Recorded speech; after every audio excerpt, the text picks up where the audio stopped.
Welcome to another episode of Off the Menu. I'm your host, Vincent Franchini from Tumblr House, here with a blissful Charles Coulombe. Blissful indeed. And you know why I'm blissful? Why, Charles? Do you know why? I am blissful because I am sitting here in Richmond, New Hampshire with the autumn leaves abundant. It is autumn here in New England. The houses are all decorated with corn, Indian corn and pumpkins and squash, scarecrows. Halloween is definitely in the air. There's the nip, October's bright blue weather. It is New England in autumn. It's everything I love about autumn. Right here, right now. You know what I had this morning for breakfast? What? Pumpkin spice latte and a glazed donut. But wait, there's more. I had lunch at the Arlington Inn and Tavern in beautiful Winchester, New Hampshire. It's a true ye olde coloniale taverny, if ever there was one. And the food was great, the service was great, wonderful restaurant. I mean, I am ready to sing Barbara Allen right now. In the good old colony days when we lived under the king. You bet. And tomorrow I'm going to have lunch at the Wayside Inn in beautiful Sudbury, Mass, made famous by Longfellow, one of my favorite authors, one of my favorite places. And then I'm going to make Tahaj all the way down via Sleepy Hollow, the land of Ichabod Crane and the Headless Horseman, all the way down to Tappan, New York, to the 76 House, where Major Andre was kept prisoner awaiting his trial and murder at the hands of the Continentals. So I'm really, what can I tell you? I'm all set for not just autumn, but knee breeches, buckled shoes, tri-corner hat, lace at the throat. I'm all ready. I'm all set. All right. Thank you for doing the show this week, Charles. This was a huge priority for Charles. He did not want to simply take a week off because he's in New England. So, it's an inconvenience. So thank you for doing this. Next week, do you want to tell us anything for my adoring public? Do you want to tell us about next week at all? Well, yes, I do. Next week's going to be a huge difference from this week. This week, I'm reveling in a New England autumn, as I've said. I go home to Austria on Monday, arriving Tuesday morning, 2 days of classes, and then on Thursday, I fly to Dallas, Texas for the Kaiser Karl Symposium, where I should be speaking alongside much more important people like Suzanne Pearson, Edward von Habsburg, Princess Marie Galitzin, who's also Habsburg, and people who, shall we say, really matter, as opposed to myself. But I'll be there too. And I am looking forward to it. Dallas is not New England, and they're probably not really terribly autumnal right now. But I have a lot of friends in Dallas, both in the in the traditional Mass community and in the Anglican Ordinariate. So I'm looking forward to it very, very much. I spoke about Kaiser Karl here. I'll be happy to speak about it now. I'm always looking forward to these things. One more taste of Americana, and then I go home to Austria, and there I shall be until December, when I shall be back in SoCal. You'll have to stop by Peacock Bakery and, during the few weeks that I'm there and pick up like 5 or 6 glazed donuts. Okay, you got per it. Show. Per show, yes. Did I mention per show? Per show. I don't want to make sure that it's just for the whole time and you'll dole them out one donut at a time. If you do that, by the last show, the last donut will be a lot like the mackerel in the commissary. I bought this one as soon as you came back. It's a little stale. I hope you don't mind.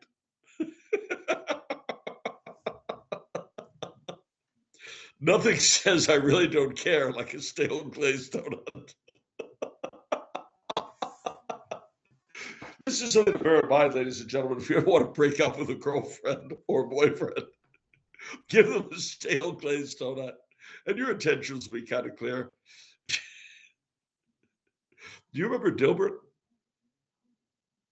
Of course, I love that comic strip. Well, I remember one time Catbert was doing a advice to the lovelord thing on the radio. And so this woman calls in and she says, I've got a problem. There's this man at my office who, I'm really interested in, but my steady boyfriend, he's a little dull, but he really adores me and I don't know what to do. So Catbert says, well, your boyfriend sounds like a loser. Dump him. And as for the guy at work, what you do is you get a dead woodchuck and you send it to him with a note saying, unlike this woodchuck, my love for you will never die. Wow. and he says, that'll cement your love with him forever. And she says, really? And he says, oh yes. Okay, I'll do it. Catbert was kind of a demonic creature. I personally like Dogbert because he had all these power and manipulative schemes. I really enjoyed. But yeah, I love Dilbert. All right, so we've got no memes, but we'll let's start with an amusing question from TC. No state? We'll get to the state. Memes before state. So here we go. So TC says, for many reasons, not the least of which being a welcome relief from the brutal heat and humidity of Charleston, I am thrilled that we have arrived in the October country. On that note, I wonder if you guys would weigh in on a seasonal topic of some considerable debate. That is, how to rank the monster cereals in order from best to worst. The contenders being Count Chocula, Boo Berry, Frankenberry, Fruit Brute, and Yummy Mummy. Though perhaps not as contentious as the seemingly endless off-the-menu debates regarding various regional pizza styles or the edibility of chow mein sandwiches, I think it is a culinary topic that is both timely and interesting. I, for one, would sooner give up candy corn before missing out on some monster cereal. Wow. Well, that is certainly an opinion. Frankly, I think Count Chocula would smack Frankenberry all around. I'm actually really embarrassed in this question because I haven't had anything other than Count Chocula. I don't see them in the store. Well, the others, Yummy Mummy. I don't think I've had Yummy Mummy. I think the only ones I've had are Count Chocula and Frankenberry, so I can't speak to the others. Although Yummy Mummy sounds interesting. Yeah, I'm kind of just, I'm pretty standard and boring. Just, my favorite is, Cheerios and Cinnamon Toast Crunch is my favorite, actually. I love the cinnamon cereal. But what's your favorite cereal, Charles? My favorite cereal? Yeah. I don't know if they still make it, but it was Product 19. What? No, it's called Product 19. That doesn't make any sense. I mean, can't you come up with a little bit more flavor for Kellogg's Product 19 cereal? Wow, you're not kidding. 19 what? 19 grains. The long death of Product 19, the most beloved cereal you've never heard of. Wow, that's Charles in spades right there. That's like insert topic here. The long death of blank, the most beloved blank you've never heard of. And Charles, and you know about like 50 of those different.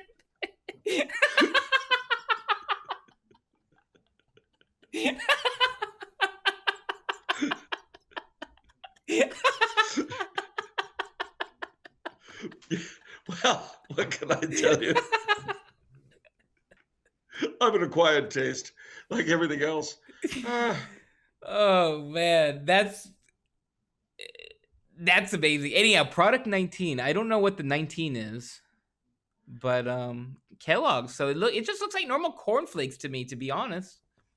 They look like cornflakes, but they're not because they were made of several grains. They were made of corn, rice, barley. It had a very unique flavor, which is why I liked it. Wow. Okay, well, I mean that makes perfect sense that it's not here anymore, and that's your favorite, and it's very beloved and unique. Okay. Well, you know what's my favorite soup brand? I don't know, what is it? Pepperidge Farms. I only know their cookies. Well, they make cookies, but look up Pepperidge Farm soups and see what happens. Pepperidge Farm soups? I don't. I do a lot of shopping now, and I don't believe I've seen Pepperidge Farm. They've stopped making them. Yeah, Pepperidge Farm soups.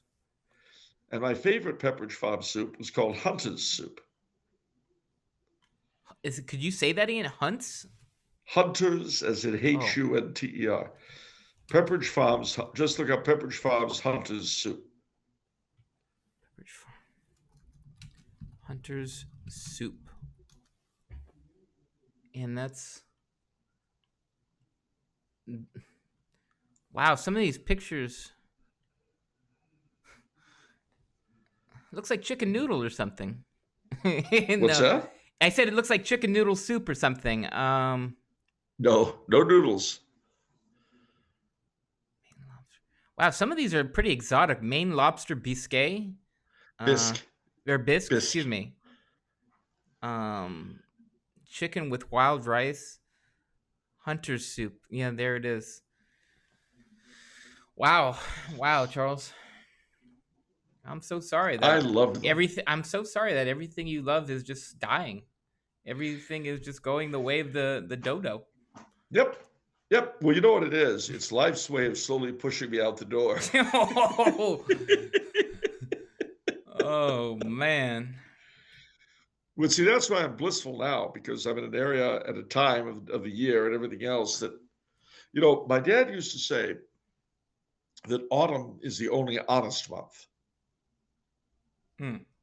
Because winter implies that everything dies. And it's not true. Spring gives you false hope. Summer says it's just hot, and that's, you know, it's not all hell.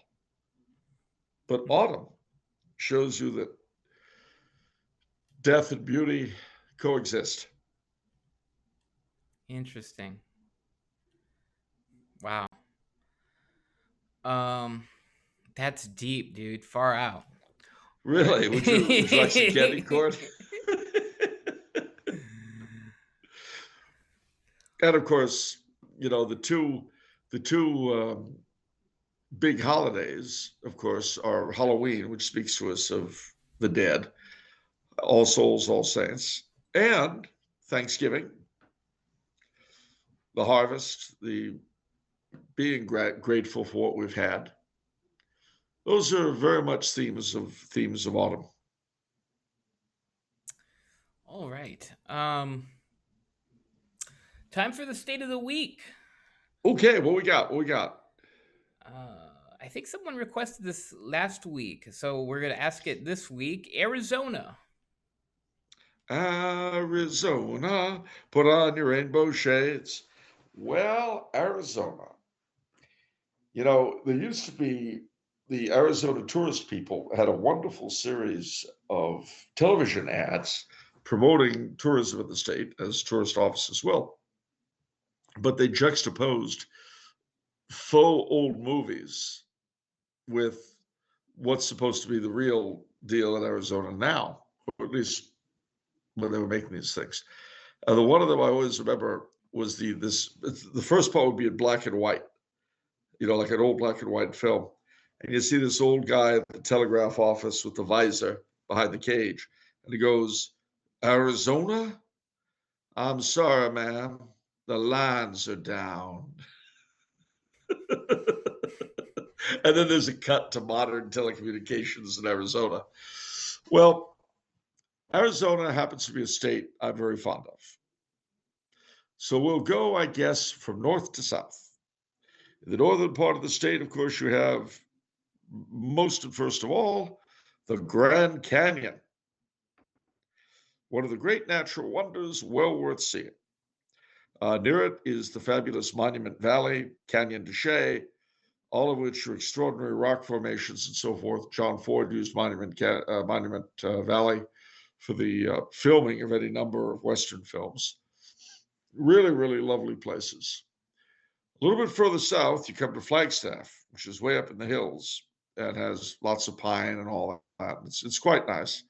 If you go to Flagstaff, downtown is a hotel called the Monte Vista, which I recommend very, very highly, especially the bar. There's a great, the Grand Canyon Lodge was built in the 30s, and it's beautiful. Now, you'll also find in Flagstaff a beautiful Catholic church called the Church of the Nativity downtown, and you will find the Lowell Observatory, built by the fabulous Percival Lowell, who was the first man to label the canals of Mars. And he was the one who originated the theory that the canal showed that Mars was inhabited, and that facing an ever-growing aridity, the Martians had built these canals to bring water from one area of the planet to the next. Because, before they had flybys and satellites and Viking landers, we had to tell what we could from Earth, and with observatories like the one in Flagstaff. So from that angle, it looked as though there was this network of canals across the planet. And with the seasons, the big blotches on Mars would turn dark, and then they'd lighten again. And that was considered to be vegetation of some kind that would seasonally grow and then die, supposedly fed by the great canals built by the Martians. So all sorts of science fiction writers built on that, including Edgar Rice Burroughs, the Barsoom series, our very own Ray Bradbury with the Martian Chronicles, and C.S. Lewis, Out of the Silent Planet. All of those visions of Mars were built on Percival Lowell's ideas. They had only one problem with them. One little problem. None of it was true. But it was an honest mistake. And without actually having satellites and landers, he couldn't have known it. So he did the best he could. Very fine writing. But of course, there's more to the area than just that. Because if you go a little further south from Flagstaff, you come to a really, really wonderful place. You come to a place that I really grok. It's called Sedona. And you can really bliss out in Sedona, and they have these vortices. There's this energy that it's just so, yeah, and I just, because when I'm in Sedona, I feel that I'm in tune with the planet. And it's just, it's like Mount Shasta, or Stonehenge. You could just, it's because, you know what I'm saying? Yes. But if you could drag yourself away from Sedona, which is a hard thing to do, of course, you could drag yourself down to the state capital, Phoenix. Now, Phoenix, to be honest with you, is not one of my favorite towns, but that doesn't mean there isn't stuff there to see. There's the cathedral, there's the basilica, There's Brophy High School with its beautiful chapel. It was a Catholic school. It's now a Jesuit school, but the chapel is still beautiful. What? What? It was a Catholic school. It's now a Jesuit school. Got it. Yeah. Yeah. What? No, Okay. yeah. Anyway, like our own Loyola in LA. You know how the Jesuits are. So the thing is, if you're there, of course, there are Indian reservations north and south of Phoenix, but you keep going down south, you will come to Tucson. The Presidio city, founded in 1776. I love Tucson. It's got where the Presidio was, it's got the mission of San Javier del Bac, the white dove of the desert. It's got all sorts of Mexican restaurants that one better than the last. It's really a great place. I love Tucson.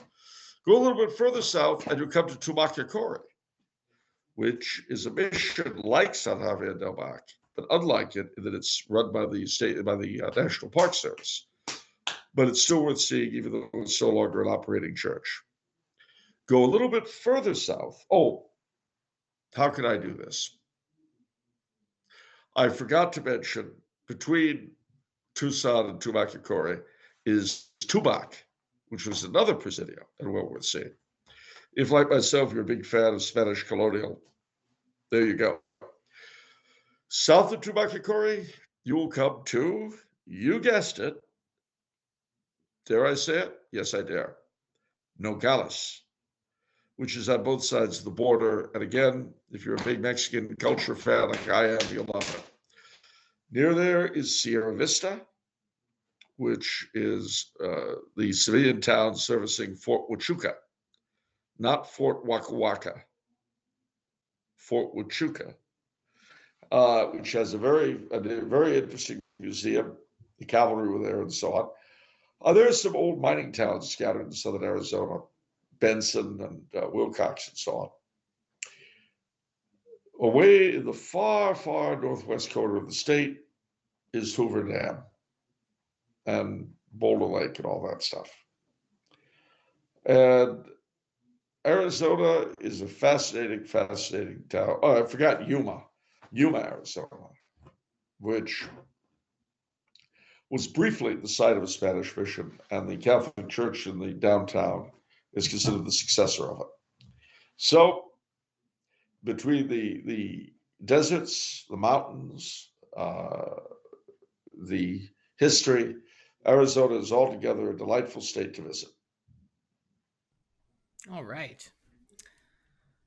All right. On with. with. But it's not New England in the autumn. No? Oh, okay. Well, that's kind of a disappointment, but. Neither is California. You deal with things, And to be honest with you, driving through southern Arizona, when you've got a huge blue sky and extraordinary clouds and all sorts of bizarre rock formations and cactus, it's really quite a feast for the eyes.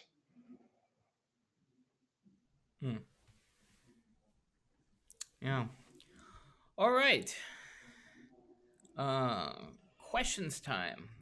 Okay. First question is from Janae, who says, would Charles be so kind as to offer his opinions as to whether anything positive emerged from the hippie movement of the 60s and 70s?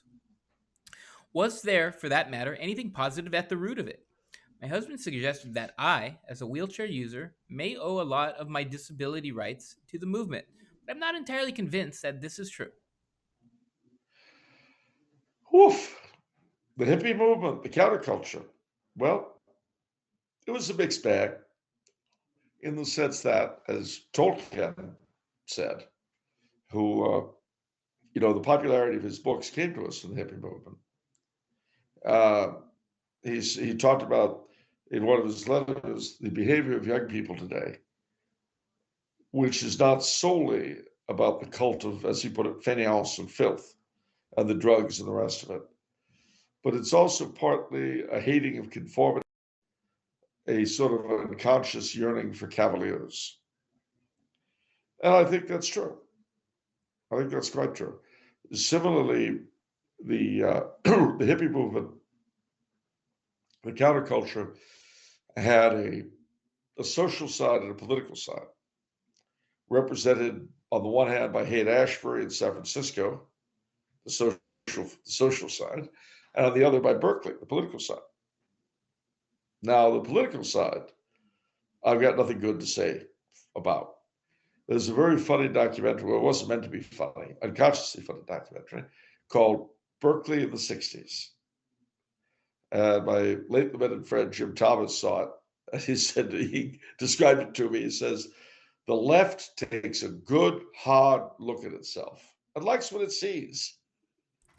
of, co- of course. Of course. He could be brutal. But the the social side is a little more complex because it was not entirely wrong. The free love, the drugs, all that sort of thing, no thanks. And that, unfortunately, together with the political, is what survived. That's what became dominant today. A lot of wokery comes out of that. But out of it, as Tolkien said, the love of cavaliers, the desire, the revolt against the technological civilization and against the cult of conformity, that was not necessarily a bad thing. And out of it, we got things like the Renaissance Fair and so on. But unfortunately, as is so often the case in life, what was good about it did not dominate.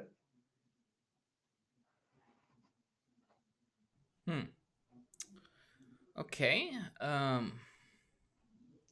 All right. Apparently, so we've got a really long question from Daniel, but I think it's a really good and interesting question. Ah, All right. He says, "Hello, Vincent and Charles. This will be a bit long-winded, but I hope that you will bear with me. My wife and I were recently discussing the merits of Tolkien's works and his legendarium as a whole, especially in juxtaposition to modern fantasy and fiction. The discussion turned to the role of dragons and how, in Tolkien's world, they are universally agents of evil. It struck me that most modern stories involving dragons almost always depict them positively. They are most often ancient, hyper intelligent, and possess various magical or preternatural abilities. There seem to be countless modern stories of dragon riders, or stories where the dragons are all but extinct, and a young hero finds an egg, and then adventure ensues. Or even if they are an enemy, it's usually only because they are a victim or slave to the antagonist. I say all this because it struck me how this follows the same pattern of modern authors loving to depict werewolves and vampires and even demons as misunderstood good guys. As much as I grew up enjoying stories like the Aragon books or the movie Dragonheart, now I'm starting to think that dragons being universally associated with evil is much more in line with truth. It just makes more sense in my head and in my heart to identify dragons, worms, serpents, drakes, etc., with Satan and hellfire, which is how the scriptures obviously associate them. I'm the first to admit that I'm partial to many seemingly tinfoil hat conspiracy theories, but it doesn't seem crazy to me that on some level, this phenomenon is a subtle way for the dragon, who is Satan, to shift the way we feel about and imagine dragons, in much the same way as he has shifted the way we view many other things today that were universally identified with evil. So, first of all, I hope Charles will please comment on anything I have stated. Secondly, I hope he will explain the use of dragons on medieval coat of arms, and perhaps correct me if I'm wrong in believing dragons were always associated with evil in Christendom. Lastly, I know dragons are thought of differently in many Asian cultures. So do you think perhaps there is a correlation between the change in the West towards viewing dragons the way they are in the East, and also how it seems that much of the West has become infatuated with all kinds of Eastern religious and pseudo religious ideas.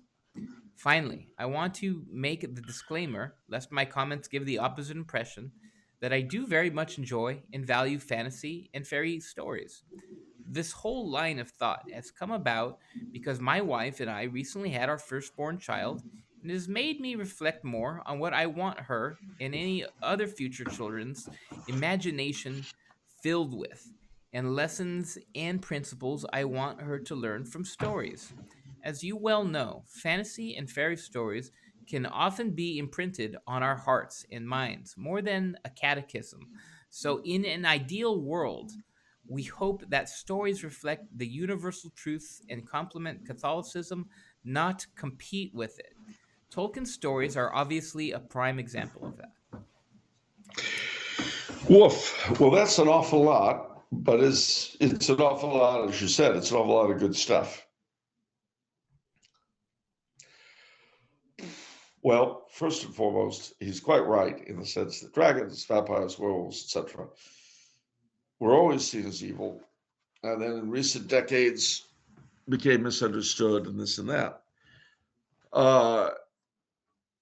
You can see that in two different lights. One is, of course, people are always looking to put a different spin on an old motif. I mean, that's a question of creativity.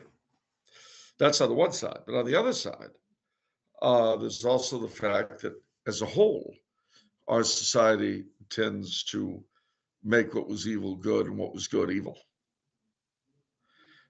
These two things are not the same, but they're not unconnected either, if that makes sense. I mean, I highly doubt that if most people sit down to write a dragon hunters of Pern story, are trying to make the dragons killed by St. George and St. Michael look good. you know, I don't think so. Nevertheless, perhaps to a great unconscious degree, there is something in the fact that we do tend to embrace these things as a culture now. I certainly agree with him about the necessity of choosing the fantasies your children read and the fairy tales. Certainly, the fairy tales I read in my childhood or were told are very much in my head. Today, Cinderella, uh, Little Red Riding Hood, etc.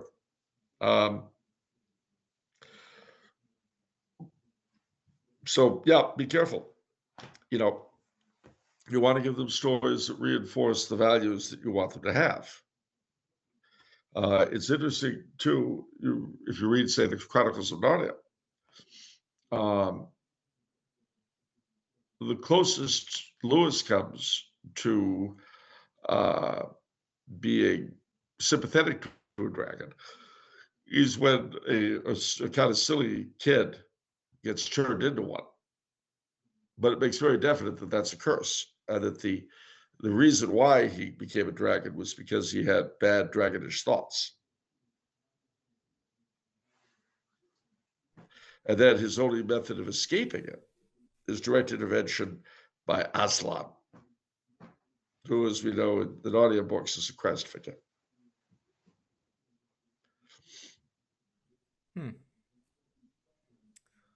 So so there's a lot of things going on. There's multiple things going on. You said the creativity thing. Is there sort of a diabolic thing going on? A little bit. Well, a little bit. Yeah, I would hesitate to say there wasn't. Right. So you got to bear something in mind. We live in a culture that murders babies. I hate to put this in perspective. There is not a nation on earth, with a very few exceptions, Liechtenstein and Monaco, that does not encourage the murder of babies. So, what kind of good's going to come out of that? Yeah, I mean, I agree. I've said this before. I'll say it again. Our society, they do so well with such vivid portrayals of evil. in every sort of form, every different type of um, every type of variation imaginable in vivid way. We suck at portraying good. I wonder why that is. Well, we're, we're fallen creatures, number one. And number two, the basic orientation of our society is towards self. And that is, at the end of the day, if you live that way and die that way, you'll go to hell. I mean, I don't know any other way to put it. Yeah. Let me see here. I think Daniel touched on a couple more things. Let's talk about the Eastern religious and pseudo-religious ideas that he mentioned. How? Well, Yeah. there, that, and that also incidentally refers back to the question about the hippies, which also brought in a great deal of alternative spirituality and this kind of thing. You'll notice that most of the Westerners who go in for that sort of thing, number one, really don't know those traditions that well. And number two, what they're basically seeking is a spirituality, a connection to something spiritual that doesn't require any moral responsibility. In other words, when someone says, I'm spiritual, but I'm not religious, it means they don't want to have morals involved. They don't want the spiritual experience to be dependent upon their trying to respond with virtue. I basically just want the spiritual feelings without really having to improve myself. Hmm. What about what about the East view on dragons? How that enters the picture? Well, that's a very good question. In the East, dragons were seen as divinities, they were seen as very benevolent, bringers of blessings to mankind. And they were the symbols of the great Chinese emperors, you see. Yeah, how does that get started? You know what I mean? How does what winds up that clock? Like for us, it's obviously Saint George and the Dragon, and perhaps a couple other things. What is it in Asian folklore that starts that? Well, in ancient folklore, dragons are basically divinities who bring blessings to mankind. And the Emperor of China, being the son of heaven, is, of course, the great dragon. Uh, there are many ways you can try to explain it. The obvious one that comes to my mind is the least pleasant, which is that, as it says in the Bible, the gods of the Gentiles are demons. And if you follow that rationale and look at the place of dragons in Eastern culture, it makes perfect sense. That's very that's very hard hitting, Charles. Well, I mean, you can come up with other possibilities, but that's what I said is the most obvious and the easiest. Not necessarily the best, but it's what comes to mind. Okay. All right. We have a question from Cal who says, "Hello, Vincent and Charles. As I understand it, the reason that Latin and Greek are considered sacred languages to the Church and thus have been used in various liturgical traditions over the centuries, because they were two of three languages that were affixed the cross. However, this made me wonder about the third language in question, Hebrew. To my knowledge, there has not been a well known Catholic or Orthodox rite where the primary language used was Hebrew.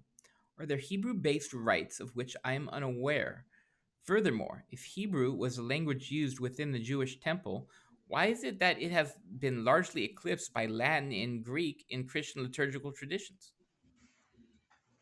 Well, firstly, the As you know, Hebrew at the time of our Lord was not the spoken language of people. They spoke Aramaic, which is still used to the Syriac Rite, East Syriac, the Chaldean Rite, the Syriac Rite, the Maronite Rite. They all use Aramaic. And there are a few places in Syria, Lebanon, and elsewhere where Aramaic is still a spoken language, although different from liturgical language. Hebrew was not used precisely because it remained the language of the temple, the language of Judaism. When the temple was destroyed, the distinction between the church and Judaism became clear. However, having said that, in Israel, in the Latin Patriarchate of Jerusalem, there is what's called the Hebrew-speaking Vicariate, and they offer the new Mass in Hebrew.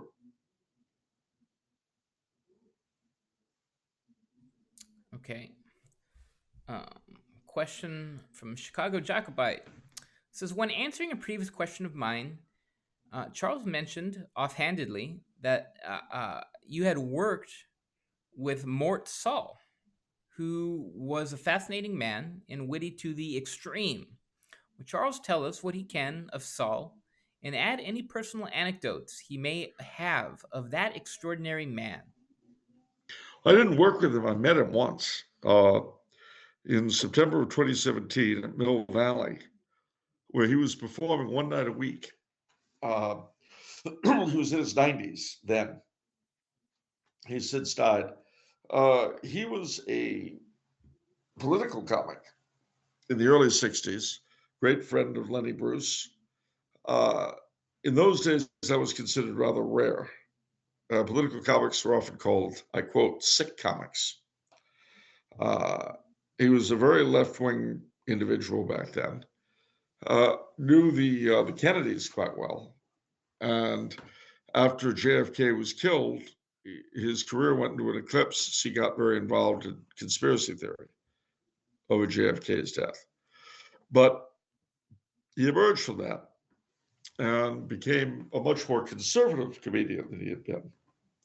Although, as with so many figures of George Putnam and Ronald Reagan, his assertion was that the left had left him, not the other way around, and got crazy. Mort Sahl went to Virginia Junior High, as I had, and much earlier. So although in his day it was kind of a dump, it wasn't the lethal place to become in my time. But it was not eaten by any stretch of the imagination. So when I met him with my brother back in 2017, we saw the show, which was very, very funny. I remember he said things like, Hillary says Trump doesn't respect women. Has she ever met a husband? Have they been introduced, maybe talked a little bit? She'd find out Trump isn't the only man who doesn't respect women. Maybe she should look closer to home. I don't know. But it was that kind of stuff. Very, very funny. And then afterwards, we went back to see him. We got the book autographed. And then I said, Mr. Sahl, I went to Virginia Junior High too. And he said, really? How did you escape?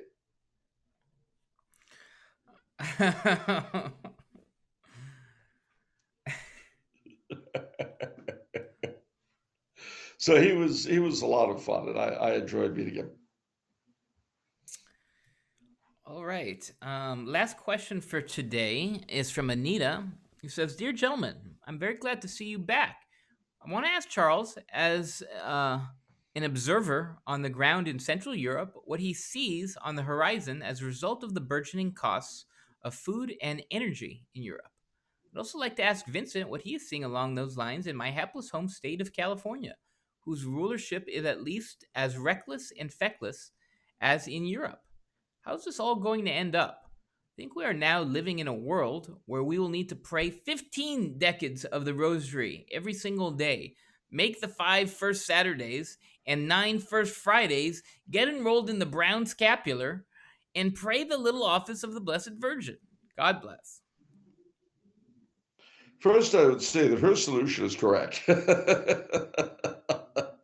mean, I don't see anything else that most of us can do that would make, and that it would make any difference other than what she suggests. But I don't know. It's hard to say. Will it be a cold, cold winter? I don't know. Could be. With the torpedoing of the gas lines. I don't know. The leadership around the globe is so stupid that the maintenance of peace right now is basically based upon the whim of Mr. Putin. Whether or not we have a nuclear war, whether we do this, whether we do, we have put him in charge of everything.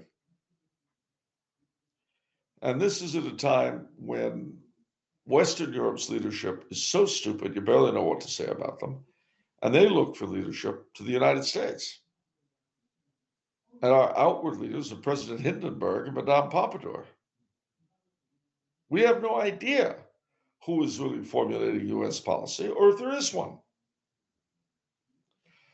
I do have a certain fear, not a huge one, but a certain fear, that we may just sleepwalk our way into war.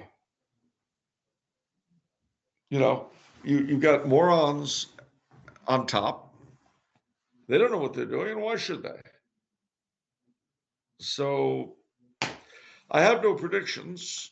All I have are hopes and fears. Yeah, I don't know. It's interesting seeing how homes are kind of taking more upon themselves in a sense, and we're, I guess, I don't know if you'd say more sustainable, in terms of home gardens, in terms of perhaps solar energy. But what's the driving factor in that is that everything is degrading, everything is eroding. The supply chains, unreliable electricity. People aren't leaving things to chance anymore because you see this overall distrust in these mechanisms and institutions that we've taken for granted for so long. We're not trusting them anymore. It's interesting to see this sort of slowly build and slowly play out.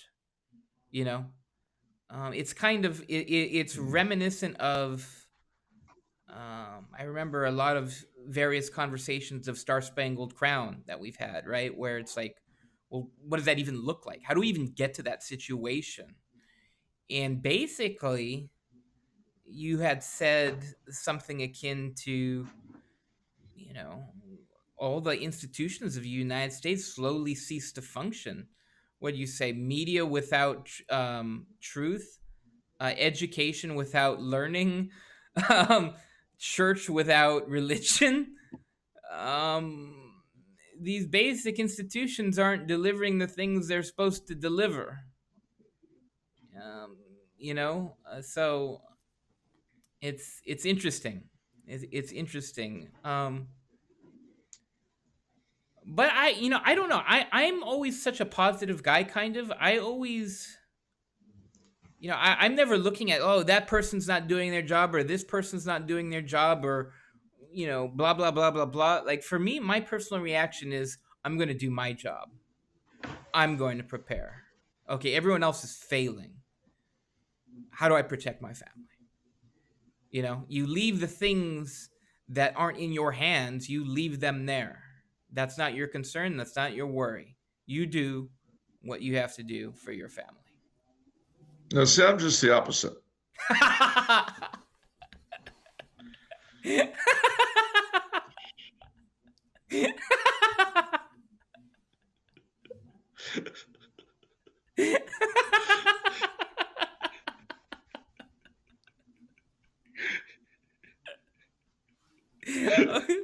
Do tell, Charles. Nobody's doing their job. I'm not doing mine. Nope. Can't make me. Nope, nope, nope. Everything's going to hell in a handbasket, and I'm just going to watch it grow. I don't care. Nope, can't make me do a thing. Well, that's you all over. That's chaotic neutral Charles Coulombe, That's right. jack-o'-lantern. Jack-o'-lantern, and it's his hour. It's autumn. Jack-o'-lantern's time has come.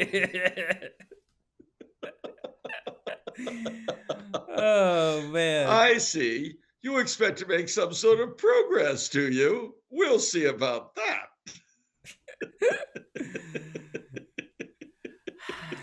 I mean, we have an election coming up. You know, it'd be really neat What? if the Democrats not only keep the House of Representatives, but gain complete control of the Senate. You know why? Why? They would run the thing so completely into the ground, so fast. Every accelerationist out there would be begging for delay. Even you'd make the acceleration of sweat. Wait a minute. Yeah. Hold up. Wait, in theory this was interesting, but in practice, wait a minute. Let's slow it down. The accelerationists would be begging for compromise. Don't make it so quick.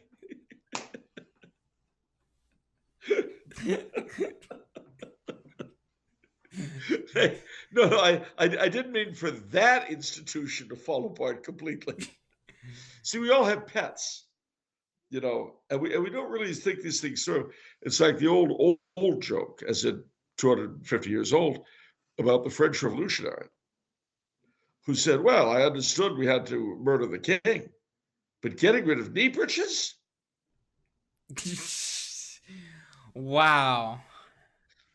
Well, see, it's human nature to strain at gnats and swallow camels. Well said. It's very true. So, I mean, you know, yeah, you know what? This whole rotten system needs to go right down the tubes. Wait a minute, I can't get my racing form? Well, I didn't know how to tell you this. I didn't know how to tell you this, but see, a complete collapse means they're not going to be running the ponies in Santa Anita, okay? That is all ending too. Well, wait a minute. I got out of the racing form. I got a bet on the ponies.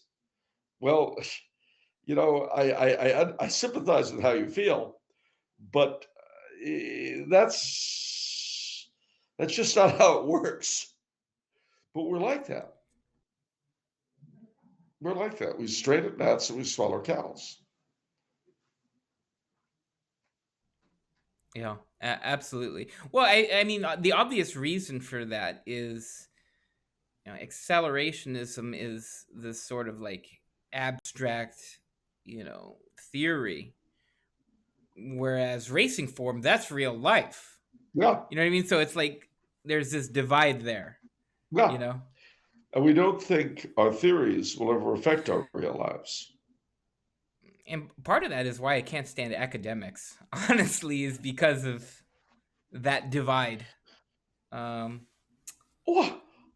So, I'm sorry, Charles. I'm sorry.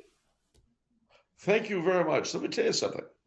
That would be like me being an academic and talking about the evils of structures of power and then having my right to grade students taken away from me. I know. It's terrible that one man should have complete control over another man's career. Great, professor. You can't give grades anymore. Well, how can I teach? Not our problem.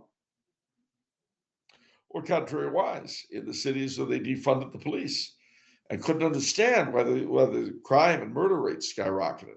I don't get it. I don't understand. That's not how it's supposed to work. And I loved some of the humor videos that people would make at that time. You know, that you'd see a police department, right? Hello? Yes, this is the downtown police. And then someone's breaking into your house. I'm very sorry about that. We'll say a prayer for you. You know what scares me the most out of everything in society? I feel like it's the ugliest thing. Well, one of the ugliest things, at least, is the proliferation of digital mob rule, Yeah, where somebody does something, right? Like I forgot, like what Ford. some liberal chick, actor or actress or pop singer, whatever, I don't know, her her she had a birthday party and she took a picture of her dad, I guess, and the dad had this shirt called, and it said Blue Lives Matter, right? Hmm. So everyone turned this into like, oh, is this a political statement? Oh, blah blah blah, and it turned into this giant drama. I saw one stupid uh, Twitter person say, "Well, there are social consequences to this. There's social consequences, as in, like, there's all these different pseudo these elegant sayings where basically the gist of it is, well, mob rule's going to get you. You can't say that, so you deserve it." But unfortunately, the person who said that ended up getting the conservative wing after her. And so I felt like saying, well, there are social consequences. Now you're Yeah. experiencing them. Oh, but you see, in their world, it's like what they think is that there's this weird thing happening where it's like when someone conservative, an extremist, says it, they're being political. But when they're saying it, it's they're defending reality. Whatever that may be. That is also scary to me, that they don't even feel like that their position is even a political one. No, it's just truth. And it can't be debated. And if you do debate it, you are by definition evil. Well, I mean, you heard the president in that speech of his, the Red Dawn speech. You remember when he had that red and black backdrop? Yeah. I mean, talk about wanting to encourage every conspiracy theorist in the country. That was so beautiful. Biden or his owners or his handlers or whatever speaks out of his mouth or whatever orifice he speaks from, uh, so stupid. You know, it's either he wants to play into their hands or he's too stupid to notice otherwise. But it was like a few years ago. They had this. I think it was, well, maybe it could be shortly after 9/11. They had this branch of intelligence looking into internal communications, but their symbol was the eye of the pyramid. I said, that's really stupid. It's an information gathering agency with the eye of the pyramid as its symbol. Now, what moron came up with that? It's like, the NSA, the only part of government that really listens to you. Wow. That's very encouraging. Thanks.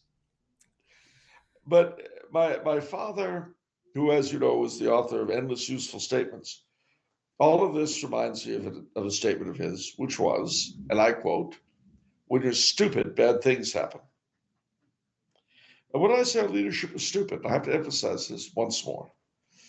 I'm not just being insulting. Not at all. Stupidity is the marriage of ignorance and arrogance.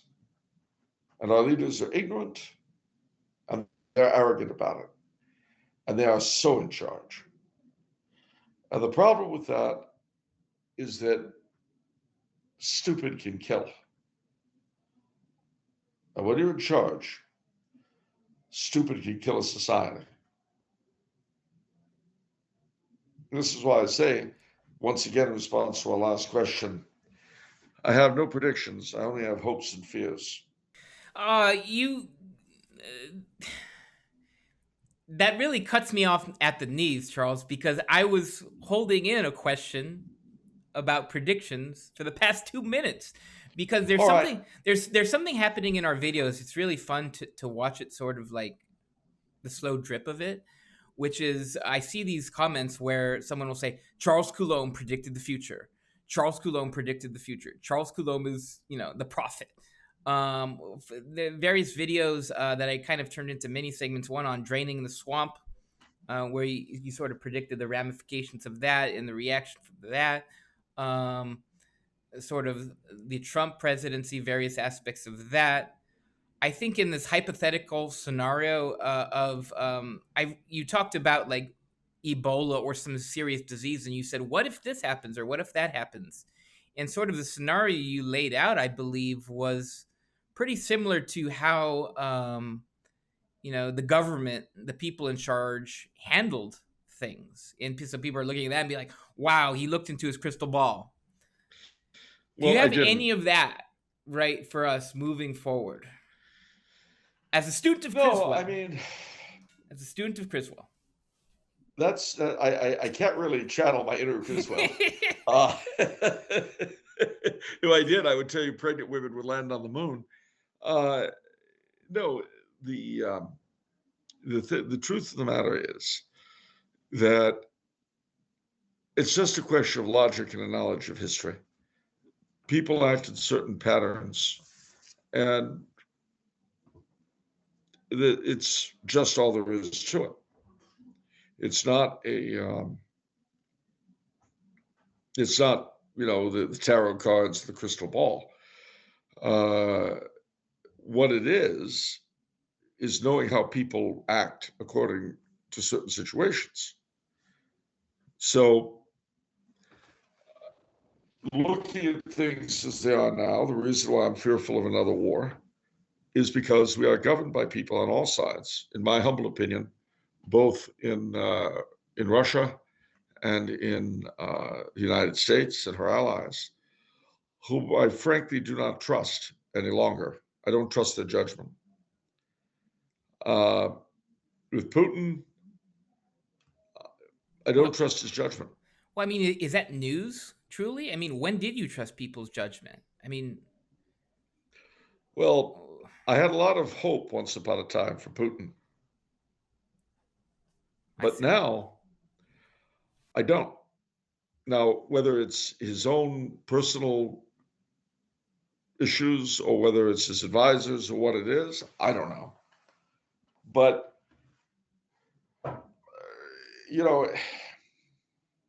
put this another way. I was talking with a friend today about the bishop of a certain diocese who's basically dominated by his friend, who's a Monsignor.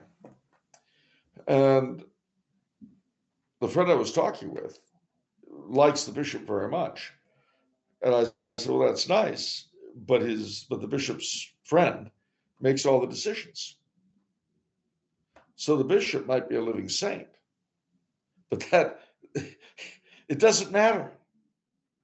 What matters is the decisions that are being made that people have to live with in the real world. That's what matters. So I have to admit, I was rather dreadfully disappointed with Putin.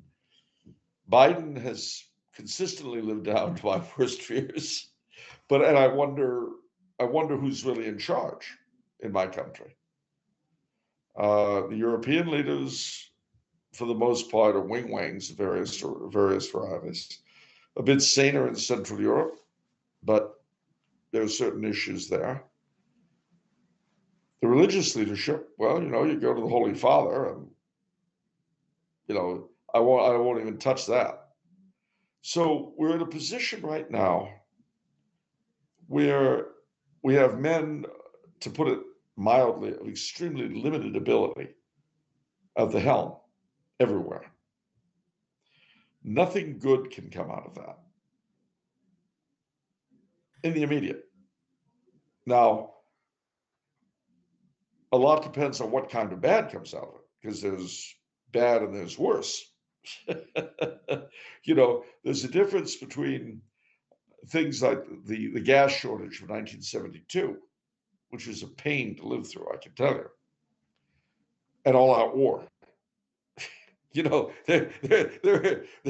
a difference between LA having to go back to the kind of restrictions we saw in 1972, 50 years ago, and LA being nuked. There are differences there. And the nature of those differences will be determined not by us, not by the people on the ground, but by the interactions of our leaderships, plural. And I don't see anything good in the immediate. Now, I say the immediate. Long term is different. I think, frankly, that if we get decent leadership in the church again, it will inevitably, sooner or later, have an effect on the political world. Just as the current leadership is having its effect on the political world.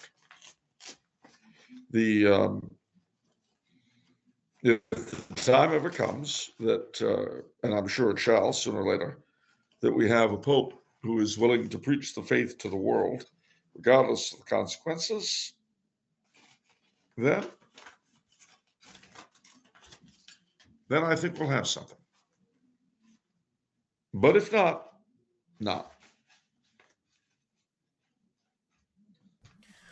Okay. Well, so you mentioned you don't trust the leaders. I mentioned I don't trust a lot of these institutions. That goes for a lot of people. I guess when I was asking for you to look into your crystal ball, it was to what do you see in terms of the reaction against the leadership? Do you think there will be anything substantial that will change the course of history? Depends on how bad it gets, really. I mean, let's put it this way. COVID, to use something that's in everyone's memories, I touched on the energy crisis of 72, 73. That was extremely annoying, but it was not bad enough for people to get rebellious. They just got annoyed, as with the COVID thing. It was annoying, it was onerous, it was in our, a problem, but we dealt with it and it went away. And I guarantee you in 10 years, we won't be thinking about it. We'll be, going on with whatever. That's one level.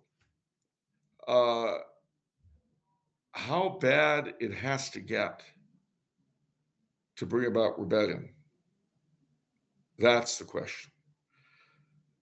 In our country, they've just hired, or they're in the process of hiring, 87,000 IRS agents. Now, there's a 40,000 deficit in the armed forces right now. Think about that. We're 40,000 men short in the U.S. Armed Forces. But they're talking about hiring 87,000 IRS agents. That will revolutionize the face of government interference in your life because there'll be a lot of people to do it. There'll be tons of people with nothing to do, people who have never been audited before. And the vast majority of people, to be honest with you, do not keep very good tax records. And the reason why they're able to get by is because most of them don't have nearly enough money to interest the government in interfering with their lives. But if you've got 87,000 hungry agents, you can go after a lot more people.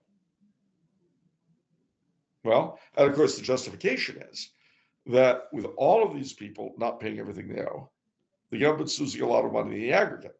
You hire 87,000 of these people, we'll be able to pull all that money together. But what that really means, and this is where stupid operates, you probably will not get that much more because there's not that much more to get out of smaller individuals, but you will alienate and piss them off. Now, how badly you do that remains to be seen, but bad enough, you might have some real difficulties. Or you have a government that decides they want to confiscate all of the, all or most of the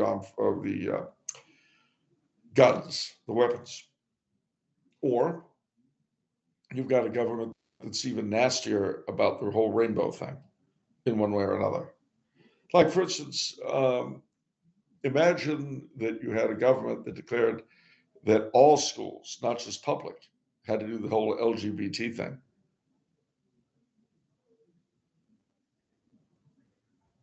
Guess where that would end up? So a lot depends on a lot that I can't predict. Similarly, in Europe, in Western Europe, the big issue ultimately, apart from the whatever economic privations there may be, obviously the worse they are, the more desperate people get, the more desperate they are, the likely they are to revolt. But the other wild card is the Muslims in Western Europe, as they get more radical. And if they get more radical, if they get pushy and nasty, the native born will do the same in response. And the leadership will change from the creatures they have there now to what they would call the far right today. You have consistently, over the past 6 years, displayed confidence in Europe's ability to flip on a dime. Yep.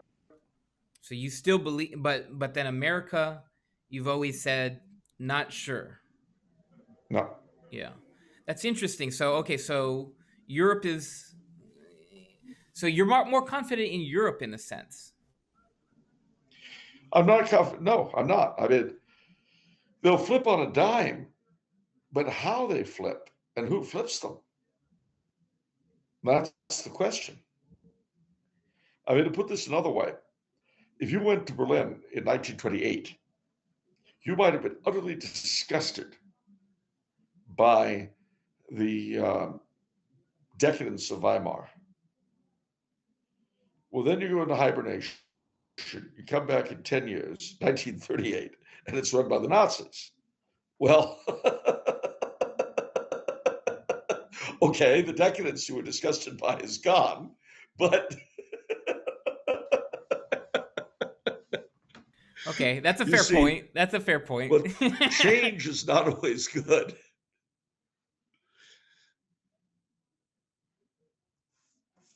I mean, I guess it's just what that kind of change in this modern context looks like is difficult to imagine. I guess that's why, compared to change in a progressive direction, is not hard to imagine. I guess that's why there's a spot in my brain where it's like, well, at least it's not that. But then that's well, actually kind of a logical fallacy that I'm abiding by. it Then, is. yeah. It is because, look, um, if I see you steal something, for instance, I can slap your hand and say, stop that, and you drop the item. Or I can cut your hand off with a knife. These are both reactions. They both end your act of theft, but they're very different. I guess it's just so unbelievable, given the slope of everything in the modern age, to do that abrupt and sharp of a reversal. Well, to be fair, I have to admit that having toured pretty extensively in the communist areas, having toured the communist areas pretty in Eastern Europe, I've seen it. Oh, So it's not hard for me. yeah. And I'll tell you also one of the weird threat to the combat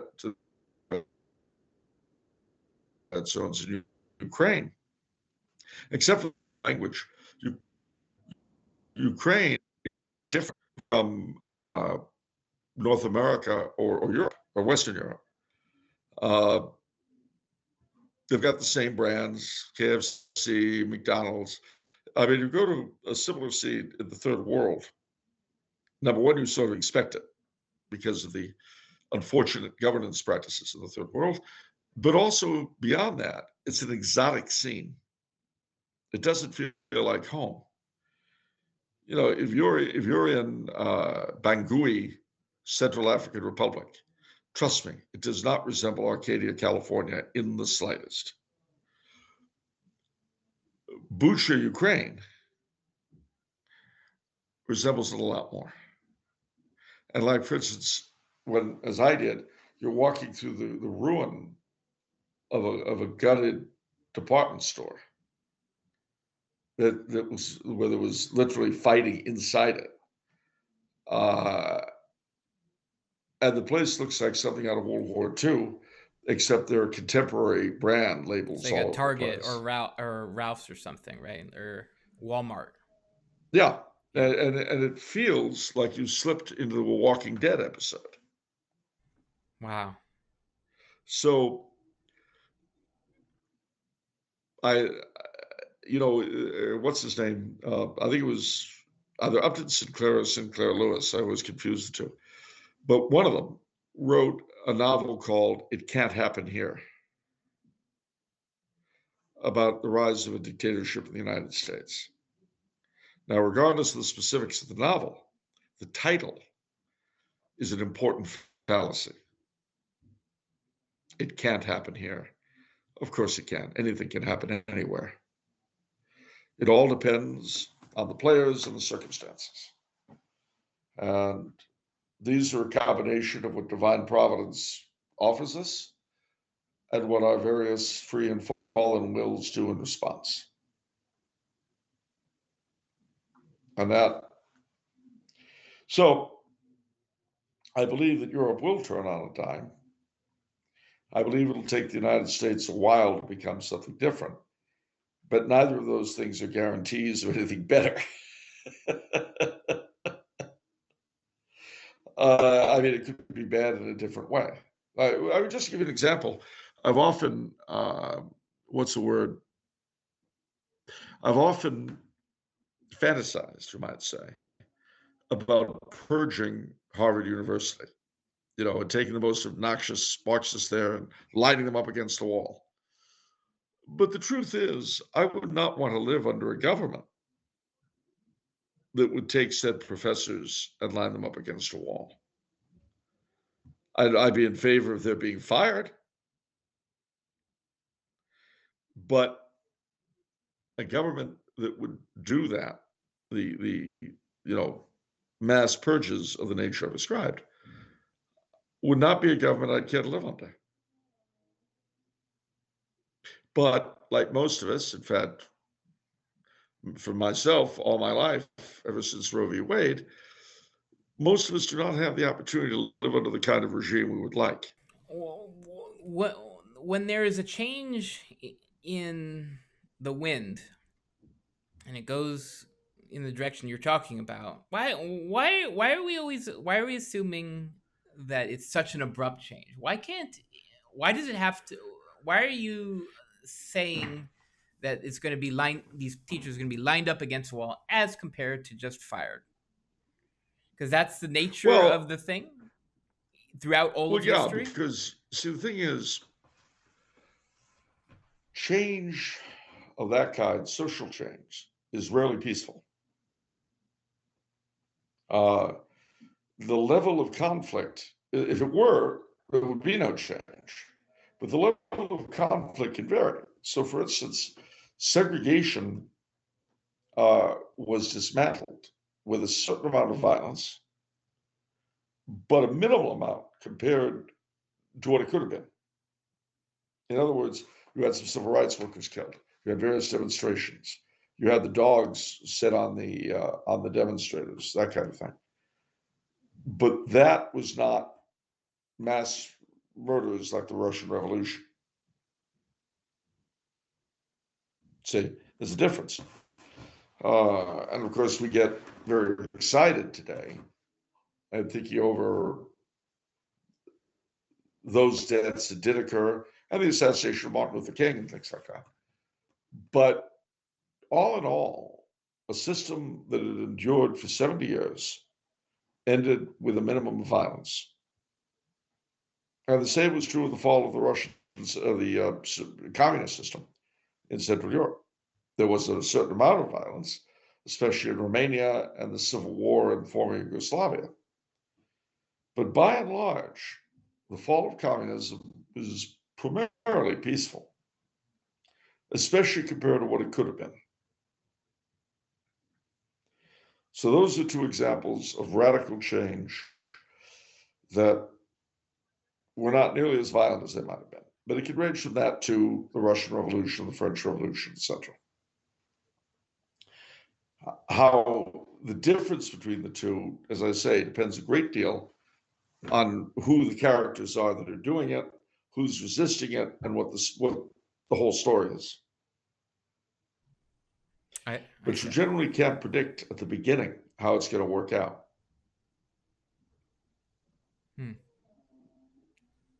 I see. All right, Charles, thank you for the deep dive on this. It's been a while. I think the people who are kind of have this sort of mindset, want this discussion, will be very pleased. It's very interesting. That's going to do it for this episode. Yeah. Let me make one other point, and that is, as I say, things depend on things. So, for example, the War of 1898, the Spanish-American War, that was, as it worked out, it was a snatch and grab. You know, we basically got Cuba, we got the Philippines, we got Puerto Rico, and Spain's time as a great power was over. All right. But here's the thing. The reason why we were so well prepared for war was that we had almost gone to war with Germany over Samoa the prior year. Now, when the war broke out, the Queen Regent of Spain, Maria Cristina, sent out an appeal to the powers of Europe. And she said, help me in this war, or one day the Americans will come for you. And of course, we did. World War I is an example. Now, how different that war would have been if, say, Germany, again, having come close to fighting with us the year before, say Germany, Britain, or Austria had come to Spain's aid. Everything would have been different. And it may well be that the American fleet, instead of steaming into Manila Harbor, would have been sunk in San Francisco Bay. And what would we be like now? Everything would be different. Instead of, you might say, strangling our empire in its cradle, the powers of Europe allowed Spain to take the blow. The Spanish Empire was ended, and we were in a position to become the dominant power during and after World War I. But it could have been very different. Well, there's more than that scenario in the. I mean, I thought you liked the one between the British and the French and the British. On the fields of, you always say it, wasn't there some decisive battle where you said wasn't there some decisive battle where you said if this battle went differently that we'd be speaking French here right now? Yeah, the Plains of Abraham. Yeah. Yeah, I mean, there are all sorts of alternatives. What if, as an example, what if Franz Joseph had died not in 1916, but 1913? And Franz Ferdinand, the head of the Peace Party, he becomes Emperor of Austria, King of Hungary. He negotiates an alliance with Russia and Britain for the express purpose of keeping Germany and France quiet. I can't do the math on this one as a non-historian. Okay, where is this going? Well, think about it. Under Franz Joseph, Austria basically becomes mortgaged to Germany. Germany and Austria, and to a degree Italy, are supposed to be opposing the triple entente of Britain, France, and Russia. Now, Germany and France have issues that inevitably would lead to wars sooner or later, Alsace-Lorraine. And so the other powers of Europe were lined up on either side of them. But what if Franz Ferdinand, now Emperor of Austria, King of Hungary, says, we're making an alliance, we're breaking the alliance with Germany, we're allying with Britain and with Russia to force the Germans and the French to keep the peace. Everything changes. You're assuming Franz Ferdinand would do that. I thought, based on your, I feel like he wasn't leaning as strongly toward that. I felt there was some ambivalency in his character, according to your Blessed Charles book. Well, actually, not really. Oh, really? Okay. I explored in this the fact that he conducted his separate, you might say, his separate foreign policy. He visited Britain and met with the leaders of the Conservative Party, at a hunting party, in fact, out in the country. He maintained very friendly relations with Russia. And he, while he was ambivalent toward the Germans. That's what I was referring to. Wilhelm. That was the biggest What's that? thing. That was what I was referring to, because that was the biggest part of, I thought, Austria's foreign policy. Yeah, he was ambivalent to the Germans because while he liked Kaiser Wilhelm personally, he knew that he was no longer the dominant force in Germany. Yeah. Which would later bear fruit in World War I when the Kaiser lost control completely and had no control over policy. So Franz Ferdinand, as I say, wanted to establish a new triple alliance that would keep the two likeliest sources of war quiet. Germany and France were not going to ally with each other. And if all their prospective allies ganged up on them and said, be quiet, what would they do? As the old question in the hippie days had it, what if they threw a war and nobody came?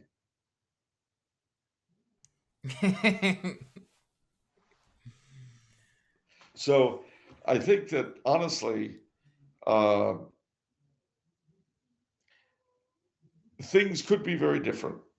Now, mind you, had that happened, there'd be other problems. One of them being the fact that the reason why you had these war parties in every European country was they all hoped that this would distract people from the problems at home, the issues of the industrial proletariat and so on. Well, if you had had peace maintained, that issue would still have to have been dealt with. How would they have dealt with it? Well, there are a number of possibilities of ways they could have dealt with it. But of course, in the end, it worked out the way it did and other things happened. So this is what makes the prediction game so tough. But I being here in New England in autumn, with the leaves and the pumpkins and all that, and the feeling of the changing of the year, the cycle of the season, all of these things seem a little far away right now. That's good. That's good. One feels more tied into the enduring realities. That's a wonderful phrase, isn't it? Enduring realities. Could mean anything. I actually like that, because enduring means still kind of almost means finite. Like, what realities are those? I don't know. I like that. Enduring realities. Enduring realities. Well, it implies a sense of stability, but without being specific. That's interesting. Yeah. I think that what we need today is for all of us to remain constantly in touch with the enduring realities.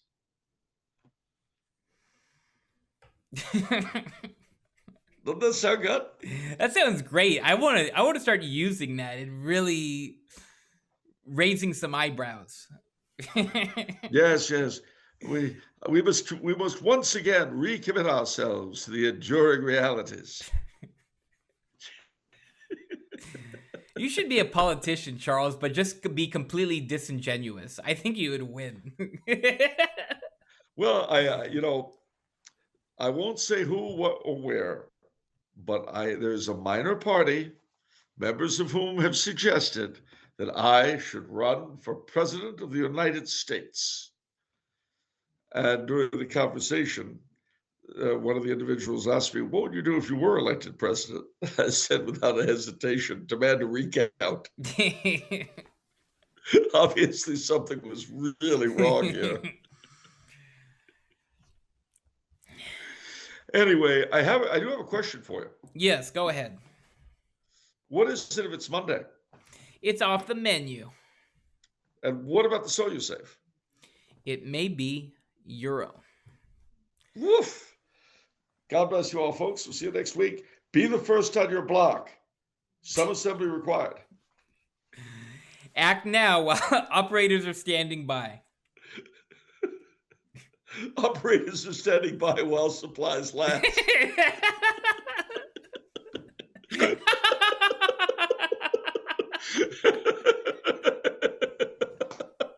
But Okay. as soon as they're exhausted, ladies and gentlemen, the operators go home. So you better act now.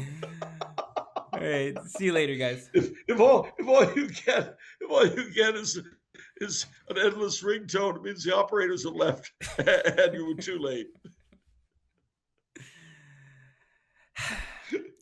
Take care, all. All right. There we go.